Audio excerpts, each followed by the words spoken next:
నమస్తే, welcome to our channel. నేను మీ సిరి. ఈ రోజు మనతో పాటు ఉన్నారు ప్రముఖ రాజకీయ విశ్లేషకులు అరసమల్లి శ్రీనివాస్ గారు. నమస్కారం సార్. నమస్కారం అండి. సార్, అసెంబ్లీ సాక్షిగా జగన్ కి జలక్ ఇవ్వబోతున్నారు నలుగురు ఎమ్మెల్యేలు అని చెప్పేసి ఒక సమాచారం అయితే అందుతుంది సార్. సో దీని మీద మీ అభిప్రాయం చెప్పండి సార్. 40 మంది కాదండి, దాదాపు 100 మంది ఇస్తారు జలక్. ఎందుకంటే నిన్న సమావేశం సభలో చూస్తాడు మొఖాలు చూడండి ఎలా ఉన్నాయో.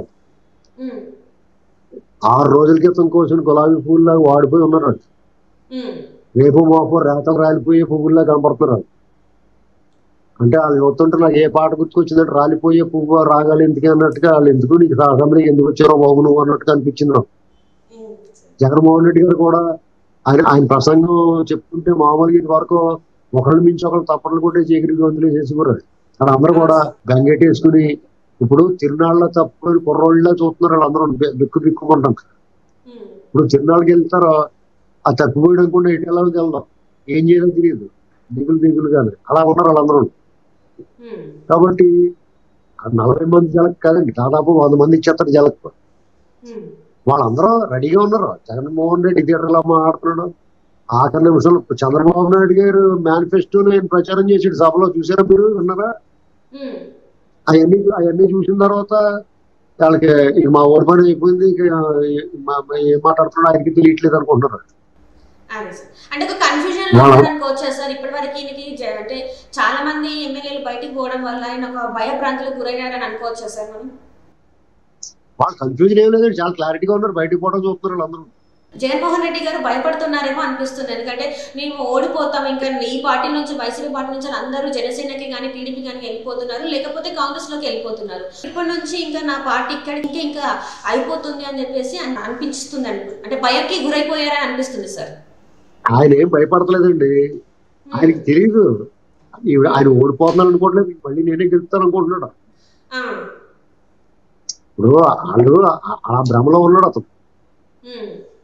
మనకు తెలుస్తూ ఉంటది కదండి, కొంతమంది అరాకు మాటలు మాట్లాడుతూ ఉంటారు. నా లాటరీ తగిలింది, 100 కోట్లు వచ్చినాయి, దాంతో అలా చేస్తారని పిచ్చిపో వీళ్ళు ఉంటారు కదా, వచ్చి మాట్లాడుతూ ఉంటారు పండగలప్పుడు కట్టండి. అలా మాట్లాడుతున్నట్టుగా అనిపిస్తుంది మనకి. అదంతా కొట్టిదని మనకు తెలుసు, కానీ వాళ్ళు నిజవరకు మాట్లాడుతూ ఉంటారు. ఆయన ఆ భ్రమలో ఉన్నాడు. వీళ్ళందరికీ క్లారిటీ ఉంది, జగన్మోహన్ రెడ్డి గారికి క్లారిటీ లేదు. నేను మళ్ళీ గెలుస్తానేమో కానీ ఈ మాటలన్నీ మాట్లాడుతున్నాడు. ఆ కూడా ఉన్న వాళ్ళు అందరికీ తెలుసు. వాళ్ళందరూ కూడా దుకాణం చేస్తున్నారు, మెల్లమెల్లగా బట్టలు సర్దుకుని రెడీగా ఉన్నారు, ఎప్పుడైనా వెళ్ళిపోతాను.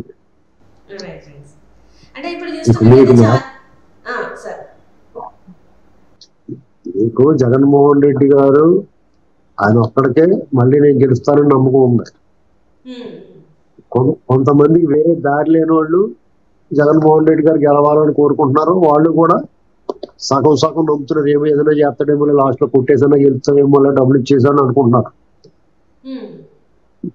చాలా మంది క్లారిటీ వచ్చేసింది, వాళ్ళకి కన్ఫ్యూజన్ లేరు ఎమ్మెల్యేలు. మన పని అయిపోయిందిరా బాబు, మన జాతీయ మాట్లాడాలి కానించి వీలైతే ఏదో పార్టీలో దూరేద్దాం, టీడీపీ జనసేన లేకపోతే కాంగ్రెస్, ఇంకా మరి ఈయన పక్షం బీజేపీలో కన్నా పోదాం అని చూస్తున్నారు.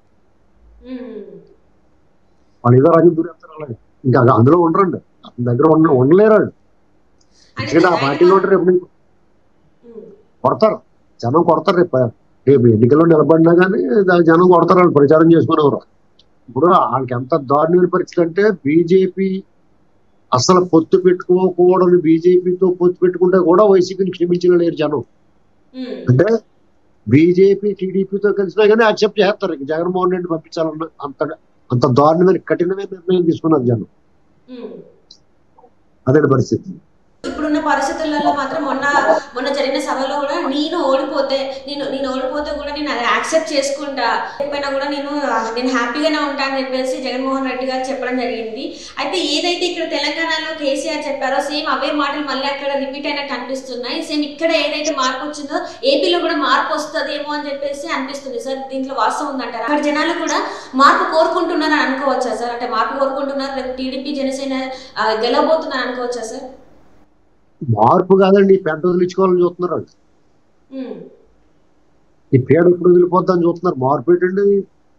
అసలు చంద్రబాబు గారి గురించి జనం అసలు ఎప్పుడు వస్తాడు ఆయన అని చెప్పేసి ఆయన కోసం ఆయన సభలు చూడండి ఎలాగ వచ్చేస్తున్నారు జనం, ఎగబడిపోయి వచ్చేస్తున్నారు. జగన్మోహన్ రెడ్డి సభలకు పారిపోతున్నారు. ఈ 2 నెలల్లో ఇప్పుడు గడుతుందిరా బాబు, ఎలక్షన్ ఎప్పుడు అవుతుందో, చంద్రబాబు గారు సీఎం ఎప్పుడు అవుతాడని చూస్తున్నారు అందరూ. ఇది మార్పు కాదని ఆల్రెడీ చంద్రబాబు నాయుడు గారు ఇదివరకు చేసాడు కదా. కాబట్టి మళ్ళీ నువ్వే రావాలయ్య బాబు, మా దోలు తీరిపోతే ఇక్కడ దెబ్బేసాడు, మాకు ఇతను నమ్మేము, సూట్ కేసు చూస్తుండమని బాత్రూమ్కి వెళ్తే సూట్ కేసు ఎట్టి పారిపోతాడు కదా దొంగోళ్ళు, అలా చేసాడు ఇతను, మమ్మల్ని నమ్మించని నువ్వే రావయ్య బాబు అని అడుగుతున్నారు. చేత ఇది కదా మార్పు తీర్పు, మన ఊరికే పెద్ద అంచనాలు ఏమీ ఎక్కడ అయిపోయింది, జగన్ పని అయిపోయింది. మనం దీని గురించి పెద్ద బుర్రల బద్దలు కట్టుకుని ఆలోచించి పని జాతర చేసుకోవాలి, ఎలక్షన్ అంతే అందరినీ తెచ్చుకుని ఓట్లు వేయించుకోవాలి. ఎవడన్నా అడ్డం పడి ఓవరాక్షన్ చేస్తాడు, ఫుల్ ఓటింగ్ ఇవ్వాలి, అంతే జనం అందరూ కలిపి. అంటే ఇప్పుడు మాకు చాలా మంది మీకు కొత్త అంటే ఎమ్మెల్యేలను ఎంపీలను మారుస్తున్నారు కదా సార్, మారుస్తున్న వాళ్ళకి చెప్పడం ఏంటంటే మీ పనితనం బాగాలేకపోవడం వల్లనే మారుస్తున్నామని కూడా చెప్తున్నారు కదా సార్. అంటే అందులో వాళ్ళకి ప్రజల నుంచి వ్యతిరేకత లేకపోయినా కూడా అక్కడ నుంచి వాళ్ళ సీట్ ని మారుస్తున్నారు కదా. సో అలా ఎందుకు చేస్తున్నారు సార్ జగన్మోహన్ రెడ్డి గారు? వాళ్ళకి చూసుకోక ఏం చేయాలి, క్యాండిడేట్లు లేక ఫ్యామిలీ ప్యాకేజ్ కింద ఇస్తున్నాడు, అందరూ ఒక ఇంట్లో 5-6 వెళ్ళి. తర్వాత ఉన్న వాళ్ళు మార్చేసి కొత్త వాళ్ళు ఇస్తేనే పని జరుగుతామని చూస్తున్నాడు. వాళ్ళు కూడా సరే ఏదో ఎమ్మెల్యే కంటెస్టెంట్ క్యాండిడేట్ అనిపించుకోవాలని కొత్త వాళ్ళు చేరుతున్నారు. జగన్మోహన్ రెడ్డి గారు రేపు పొద్దున టికెట్ ఇచ్చిన వాళ్ళు కూడా చాలా మంది పోటీ చేయరు, బీఫారాలు తీసుకుని ఇంటికి ఫోన్ కట్టేసి కూర్చుంటారు ఇంట్లో. ఇప్పటికే చాలా మంది ఫోన్ కట్టేశారు, అలాగే రేపు అందరూ కలిసి ఫోన్ కట్టేస్తారు. అదే ఎలక్షన్ బహుశా పోటీ పడకపోవచ్చు అనుకుంటుంది, కాంగ్రెస్ ఉంటుందేమో పోటీలో, వీళ్ళు ఉండరు అనుకుంటుంది. అదే సార్, అంటే చాలా మంది టికెట్ ఇస్తా అన్నా కూడా నో చెప్తున్నట్టు కూడా వార్తలు వస్తున్నాయి. వైసీపీ నుంచి వెళ్ళి మీకు టికెట్ ఉందన్న కూడా నో, వాళ్ళ పక్కకు జరుగుతున్నట్టు కూడా మనకి వార్తలు వస్తున్నాయి. ఆ పక్కకు జరిగిన వాళ్ళు టీడీపీలోకి వస్తున్నట్టు కూడా వార్తలు వస్తున్నాయి సార్. అంటే టీడీపీలో కూడా అందరినీ తీసుకోరండి, కొంతమంది టీడీపీ, కొంతమంది జనసేన కొంచెం మంచి వాళ్ళు అన్న వాళ్ళు తీసుకొని మిగతా వాళ్ళు అందరూ పని చూసుకోమని చెప్తారు. వాళ్ళందరూ కాంగ్రెస్ లో పోతారు. జగన్మోహన్ రెడ్డికి లీడర్లో ఉండరు, క్యాడర్ ఉండదు, మొత్తం అందరూ పోతారు. సాధారణంగా కొన్ని పార్టీలు లీడర్లు పోతారు, క్యాడర్ ఉంటుంది, కొన్ని పార్టీలు క్యాడర్ పోతారు, లీడర్లు ఉంటారు. కానీ ఈ పార్టీలో విచిత్రం ఏంటంటే లీడర్లు క్యాడర్ 2 పోతాయి. జగన్మోహన్ రెడ్డి, సజ్జల రామకృష్ణ రెడ్డి వాళ్ళ కొడుకు భార్గవ రెడ్డి ఉన్నారు, 10 మంది వాళ్ళు మిగులుతారు. వాళ్ళే కూర్చొని రౌండ్ టేబుల్ సమావేశం పెట్టుకుని మాట్లాడుకుంటారు రోజు జైల్లో.